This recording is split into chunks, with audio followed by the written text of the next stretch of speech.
نبی علیہ السلام فرمای زما هر امتی به جنت ته داخليږي سوا د هغه چا نه چې هغه انکار وکړو. صحابه کرام وفرمایل داسې به هم څوک چې هغه به انکار کوي، او نبی علیہ السلام وفرمایل چا چې زما تابعداري وکړه هغه به جنت ته داخليږي، چا چې ونه کړله نو هغه انکار وکړو. اوس دا په هر څه کې دي، په ودونو کې هم چې دی نو د نبی علیہ الصلوۃ والسلام سنت شته دی، په مرګ کې او په مړو کې هم د نبی علیہ الصلوۃ والسلام سنت شته دی.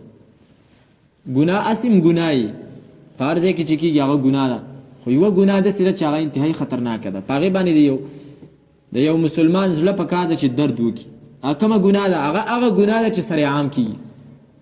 کله تاسو چې نو ماسخوتن کې غوږ کېدی که نه د یو ځای نه د قرآن درس اواز راځي یا د یو قرآن کریم د تلاوت اواز راځي، څومره خوند کوي، څومره هغه فضا کې د هغې نورانیت او دې ته هم کله غوږ کېدی چې کله ته کور چت ته وخیږي او د ګانو اواز راځي، څومره د هغې نحوست څومره. نبی علیہ الصلوۃ والسلام فرمایي زما هر امتی به الله تعالی معاف کوي الا المجاهرین، سوا د هغه کسانو نه چې هغه برملا ګناه کوي. ګانې نور خلک هم اوري، خو چې دا ګانې په ودونو کې سره عام ویل کېږي، دې ته ویل کېږي جهر په ګناه باندې، دا الله تعالی ته چې انتهایي ناخوښ په دې باندې الله تعالی ډېر چې دی نو خفه کېږي. بهرحال آیات ترجمه کوو.